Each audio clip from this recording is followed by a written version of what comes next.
Welcome back to Pennsylvania Outdoor Life. All of the lakes and streams in Pennsylvania are being stocked in preparation for March 30th and then the next weekend, the grand opener of the trout season. In Luzerne County, there's a bait and tackle shop that's been around for a while. It was Dallas Sporting Goods, changed the name to FNS Tackle 2, and it's owned by Sue Harris and run in part by her son, Rich. We stopped by just to take a look at what they've been doing.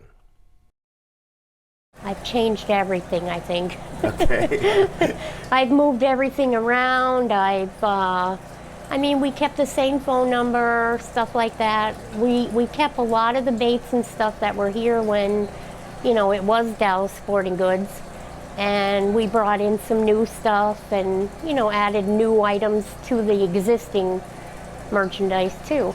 I'm going to say the inventory's quadrupled since it was Dallas Sporting Goods. You've got the trout season coming up. Are you ready for that? I think so. And the ceiling is dressed with fishing rods. It is dressed with fishing rods. And we have a whole line of fishing rods for trout back there on the St. Croix rack. We brought in some new shirts. We have FNS Tackle shirts, hunting, and archery. You have our little hunting section too. We do. So why don't we break out some baits and you show me some of the grubs and worms and stuff that you have already. How about I turn that over to my son? Sounds great. All right. So Rich, your mother said you're the one to talk to with bait. Do you fish? I do, a lot. A little too much. Now, how about trout fishing? Do you like trout fishing? I do. I love trout fishing. I do more of the fly fishing end of it. Okay. But I do have some little tricks that I like to do in different creeks around the area as far as Harveys and Bowmans go. Well, share some of those with us. Okay. What are we looking at here? So one of the companies we're looking at here is B&D Tackle. Okay. It's a local company, not too far out. They make a lot of soft plastics. They do scent them a little bit. They're nice and soft. They, you fish them like you would a normal bait. So you're talking like smaller for like smaller trout, right? profile trout. You can get into your panfish with them too, but trout definitely. Okay. We do got our live bait, night crawlers. We got baby crawlers, little guys here. And I think the art of picking your own bait is gone, right? I used to go out with a pitchfork in my garden before we tilled it, and I always had all the worms. But yes, you sell a lot of those. Yeah, very, very, very, very much. What are we talking in the grubs department? As far as grubs here, we got some. We got mealworms. We got waxworms. Okay. We got the mousies here. A little bit hard to see, but we got mousies. Now, when you talk about a mouse, that's because it's got that little tail on the end. Yeah, of it, a little right? tiny pin tail on the end of it there. It does actually move a lot when the worms or the waves. You think it matters? In some senses, I do. Others, I don't. So I picture this trout on the bottom of the stream, and he's going, I'm not going to eat that golden grub. I'm waiting for a waxy, or I'm waiting for a... You really think that matters? I do sometimes. No kidding. I think they are, because even in the fly fishing aspect of it, they'll hit like a small fly, and you could throw a bigger one, and they won't touch it. And they won't touch it. Yeah, so you're giving them a lot. You're giving them a lot of brain cells. Yeah, out there, right? A little too many. But you were saying these too, right? Yeah. So this is one of my favorite baits. It's the Rapala F11 floater.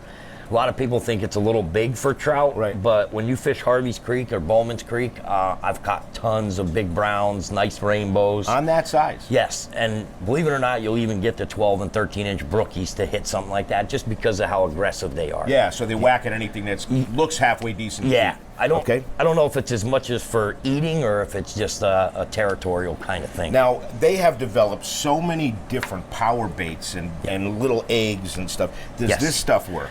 A lot of guys do favor the power bait and the Gulp Alive as the attractant because of the scents in it. Okay.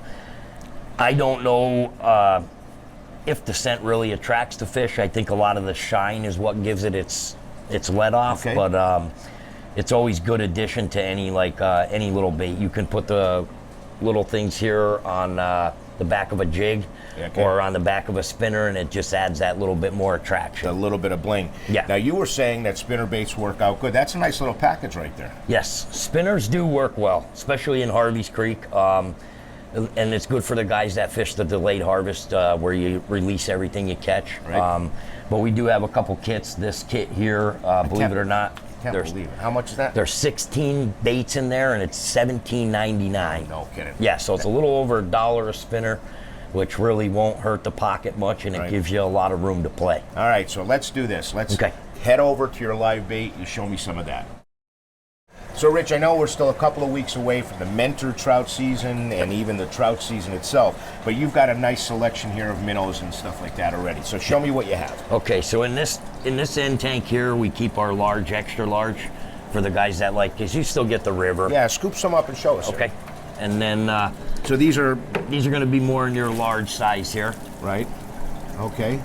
You'll get some decent size, some smaller ones you have to pick through a little bit. And the crappies are going to start biting, right? Yes. All of that, and perch and very stuff too? much so, and that's why we keep a lot of the medium size they're here. active. We keep a lot of the mediums for the calico guys, the perch, and also again guys like to drift the Harvey's Lake for those big browns. And you missed out on the ice fishing season per se. But yes. What's the last one here? The last one here is your typical fatheads. Get some out of here. The fatheads are, more for your trout, your panfish, your perch. Yep.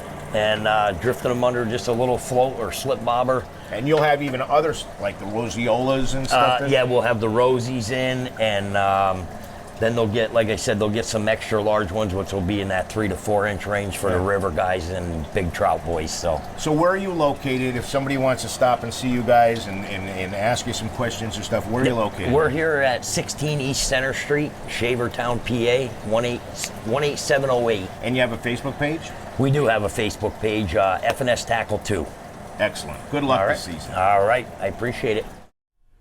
So right now is the time. It's break out your tackle, make sure your line is good, tie your hooks, make sure you have enough bobbers, maybe even stop by a place like FNS and say, what do I need? Now's the time to think about that. We are indeed going to take a short break, and we'll be right back.